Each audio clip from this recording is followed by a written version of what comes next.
পই পই কইরা কইছিলাম জমানো টাকাগুলা খরচ কইরো না, এখন বোঝো। গিন্নি, এইবার কুরবানিতে গরু 2টা বিক্রি কইরা দিমু। এগুলা পালবো কেডা?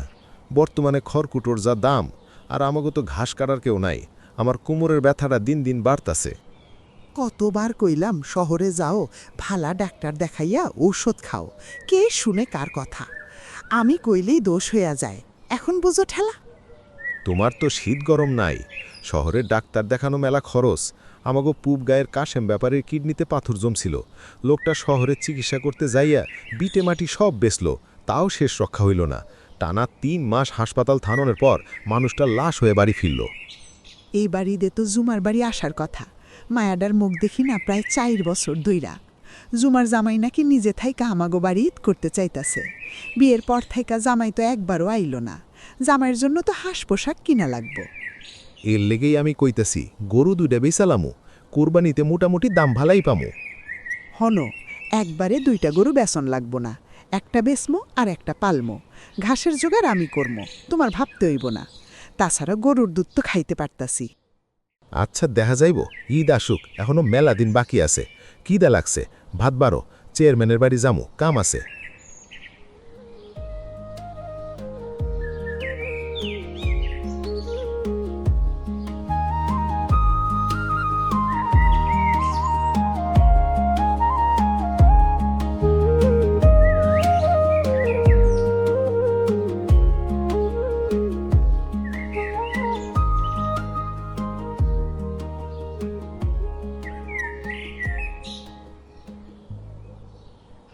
সামনে ঈদ, কামাই রুজি নাই, কি দিয়ে কি করমু বুঝতাছি না।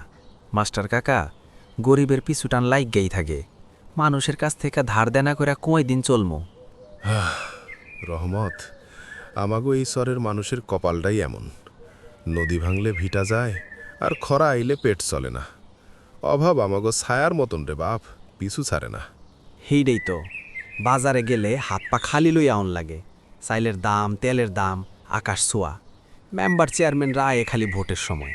এখন তো কারো টিকিটাও দেখা যায় না। ত্রাণ আইলে পায় অমুকে তমুকে, আমাগো কপালে জোটে খালি ছাই।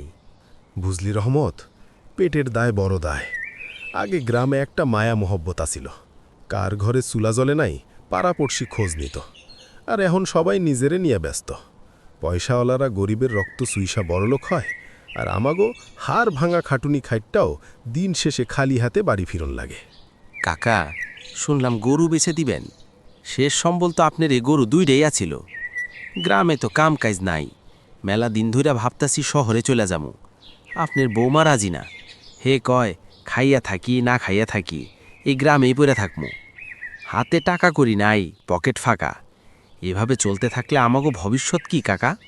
ধৈর্য ধর রহমত, উপরে একজন আছেন। দেখিস কাইল সূর্য নতুন কইরা উঠব। তবে হাত পা গুটায়া বৈশা থাকলে চলব না, কাম খুঁজতে হইব। আর শিক্ষিত পোলাপানগো শহরের দিকে পাঠাইতে হইব। গ্রামের এই মায়া সারণ না গেলে আমাগো অভাবও কোনোদিন ছাড়ব না।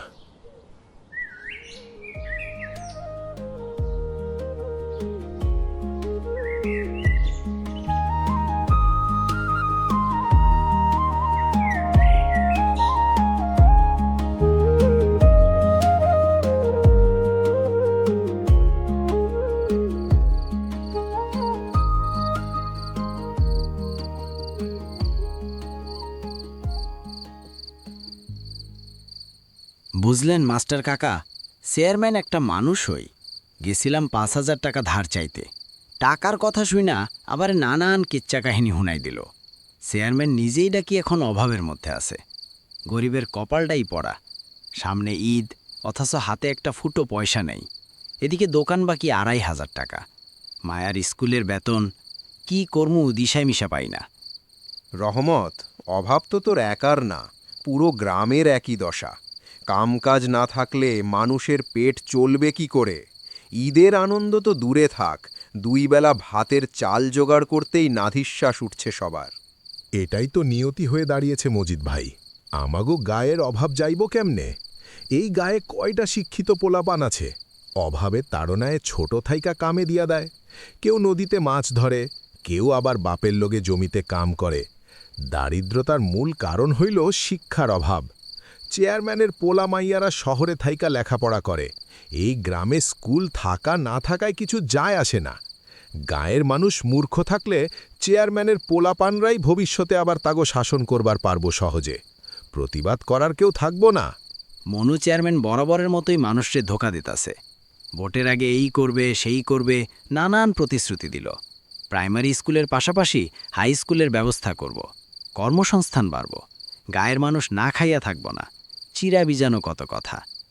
ভালো মানুষ কখনো মিথ্যা বলে না, আর মিথ্যাবাদী মানুষ কখনোই বিশ্বাসের যোগ্য না। চেয়ারম্যান হয়তো ভুলে গেছে এক মাগে শীত যায় না। চেয়ারম্যানের দেখা পাওয়া তো এখন অমাবস্যার চাঁদ দেখার মতো। কতগুলো প্রতিশ্রুতি দিয়েছিল, রাস্তাঘাট হবে, রিলিফের চাল আসবে, সবার কাজ হবে। এখন তার বাড়ির গেটে গেলে দারোয়ান বলে সাহেব বাড়িতে নেই। আমাদের ভোট নিয়ে এখন সে আমাদেরই চেনে না। আসলে ক্ষমতা মানুষকে অতি তাড়াতাড়ি বদলে দেয়। যারা দিনমজুর তাদের কষ্টের দাম শুধু ভোটের ব্যালট পেপার পর্যন্তই।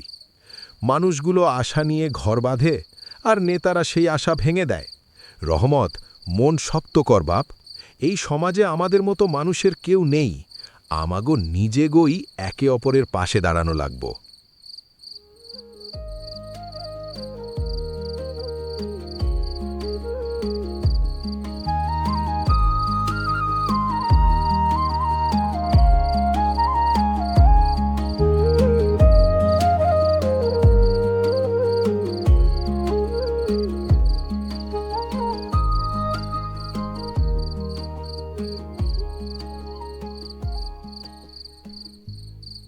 মালতি, গতবার ঈদে হাতে টাকা করে আসিল, এইবার তো পকেট ফাঁকা।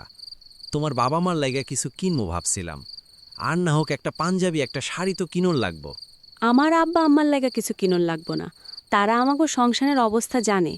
আমাগো কারো কিছু লাগবো না। অত ভাইবো না তো। গত ঈদেও তো আমরা ডাইল ভাত খাইয়েই কাটাইছি। পোলাপানগুলা তো অভিযোগ করে নাই, কিন্তু রিমি কাল থেকে কইতাছে পাশের বাড়ির লালুর মা নাকি তার একটা লাল ফ্রক দেখাইছে। মায়াটার চোখ মুখ চোখ করতাছিল। এইটাই তো কষ্ট। নিজের খিদায় পেট চলে হেডা শোয়া যায়, কিন্তু পোলা মায়ের আবদার মেটানো না পারার মতো বড় অভাব আর নাই। মেলা থেকে একটা মাটির পুতুলও কিনা দিতে পারি না গত 2 বছর। হনো, আমার হাতের ওই রূপার চুড়ি 2টা তো পইরাই আছে। কাল সকালে গিয়া বেচা দিয়ে আসো। অন্তত ঈদের সেমাই চিনি আর পোলাপানগো একজোড়া করে নতুন কাপড় তো হইব। পাগল হইছে মালতি। বিয়ার সময় তোমার বাপের শখ কইরা দিছিল ওইরা। অভাব হইছে বইলা কি তোমার শরীরের শেষ সম্বলটাও বেচা দিমো? মানুষে আমারে সিসি করব। মানুষের কথায় পেট ভরে না গো। অভাব যখন ঘরে ঢোকে তখন মান সম্মান জানালা দিয়া পালায়।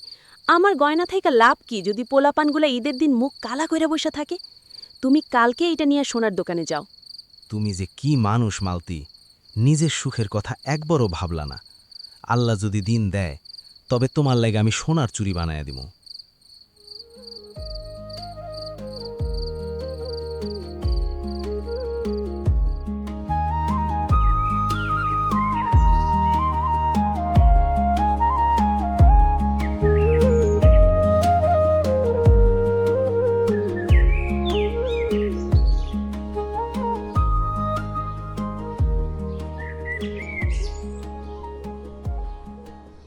বুঝলেন রহিম ভাই, দিনকাল আর আগের মতো নাই।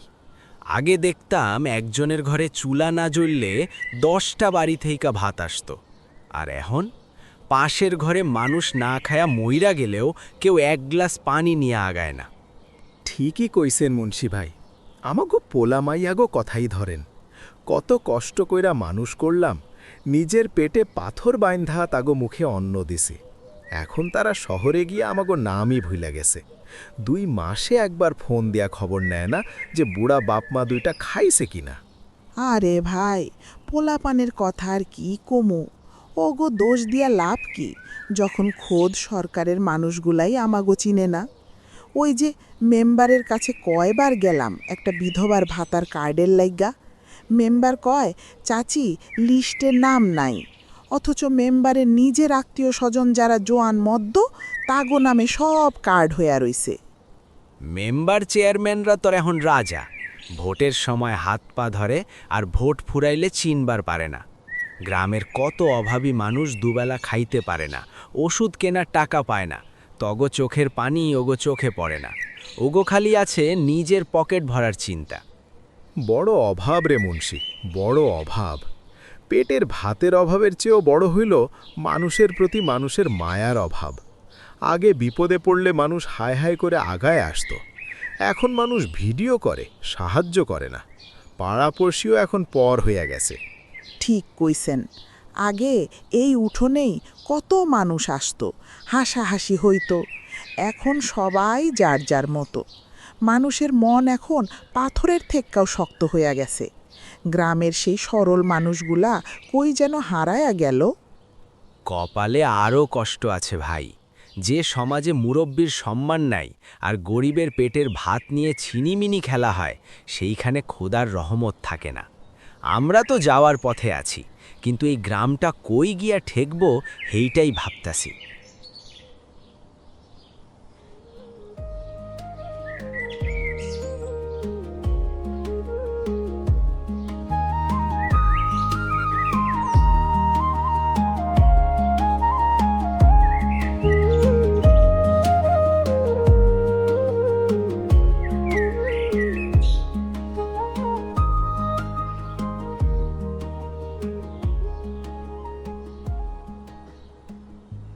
আরে শোন মালতী, তখন তোদের মতো এত সাবান সোডার বাহার আছিল না। আমরা পুকুর ঘাটে যেতাম খৈল আর কলার বাসনা পুড়িয়ে খাড় বানিয়ে কাপড় কাচতে। কি পরিষ্কার যে হতো। আর এখন তোদের এত পাউডার, তাও দেখি কাপড়ের ময়লা যায় না। সেটাই তো কাকিমা, এখনকার মানুষের তো শরীর আলসেমিতে ভরা, একটু রোদে গেলেই ছাতা লাগে। মাস্টার কাকা কইল জ্যৈষ্ঠ মাসের দুপুরেও মাথায় গামছা বেঁধে তপ্ত মাঠে লাঙল ঠেলত। কই, কখনো তো শুনিনি যে কারো সানস্ট্রোক হয়েছে। তুমি শুধু কাজের কথা কইতেছ কেন? কাকিমা, এর আগে একবার কইছিলেন মনে আছে?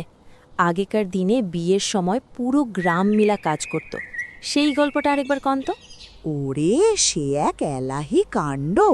এখনকার মতো তো ডেকোরেটর আছিল না। কারো বাড়িতে বিয়ে মানে পুরো গ্রামের উৎসব।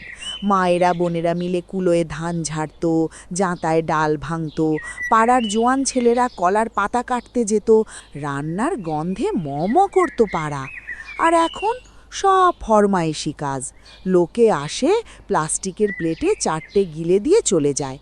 কারো সাথে কারো একটু ভালো করে চোখাচোখি পর্যন্ত হয় না। আসলে কাকিমা, আগেকার মানুষের পেটে খিদে থাকলেও মনে শান্তি আছিল। বড় বড় টিনের ঘরে নাকি যখন বৃষ্টির শব্দ হইত, তখন মাটির গন্ধে মনটা জুগিয়ে যেত।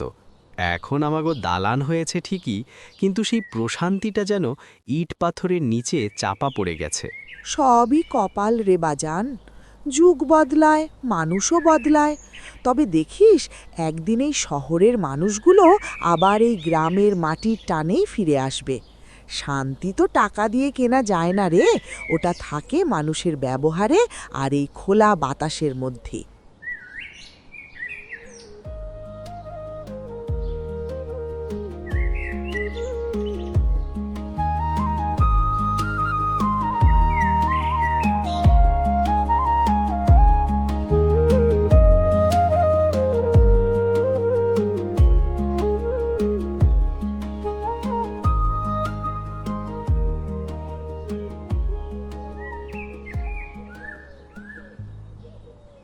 সলিমুদ্দিন ভাই, মেলা দিন পর আপনারে দেখলাম। শরীর গতিক ভালো? সেই যে কবে দেখছিলাম, তা আমাগো গায়ে হঠাৎ কি মনে কইরা? আর বইলেন না রহমত ভাই, সারাক্ষণ বৈশা থাকতে থাকতে পেটের ভুঁড়ি বেড়ে গেছে। একটা সময় আসিল এই পাড়া ওই পাড়া কইরা নাউন খাওনের সময় পাইতাম না। এর চিঠি ওর চিঠি বিলি করতে করতে হাঁটু দইরা যাইত। পুরানো কথা মনে করায় দিলি রে। তোর কাকি মানে আমার বউ আমাগো বিয়ের আগে যখন প্রেম করতাম, হেরে প্রত্যেক দিন রাইতে এসান নামাজের পর পূব ধারে জানালাটা আছে না, এখন তো ওইখানে রান্নাঘর হইছে, একটা কইরা চিঠি দিতাম। মাঝে সাঝে কিছু চিঠি নাকি আমার শ্বশুর শাশুড়ির হাতেও পড়তো। তাই ওনারা আমার সাথে মেয়ে বিয়ে দিতে রাজি হওয়ার কারণ হইল আমাগো হারা গায়ের মধ্যে আমি আসিলাম মোটামুটি শিক্ষিত, মানে MA পাস। আচ্ছা কাকা, মা চাচিগো মুখে শুনতাম আগের দিনের মেট্রিক পাস নাকি এখনকার MA পাসের সমান। আমার মাথায় ঢুকে না কেমনে কি যত দিন যাইতাছে শিক্ষা ব্যবস্থা উন্নত হইতাছে আমি তো দেখি এখনকার পোলাপানরা আমাগো চাইতেও বেশি বোঝে। এইটা হইল কলিযুগ। যত দিন যাইব মানুষ অল্প সময়ে বেশি জানব, বেশি শিখব, আবার মইরাও যাইব অল্প বয়সে। কাকার কথা কইলাম ফালানোর মতো না। এখনকার পোলাপান যেই পাকনার পাকনা, আমাগো মতো মানুষে 7 বার কিনা 7 বার বেচতে পারবো। তয় আমাগো গ্রামের পোলাপান 50 বছর পিছায়া রইছে শহর থাইকা।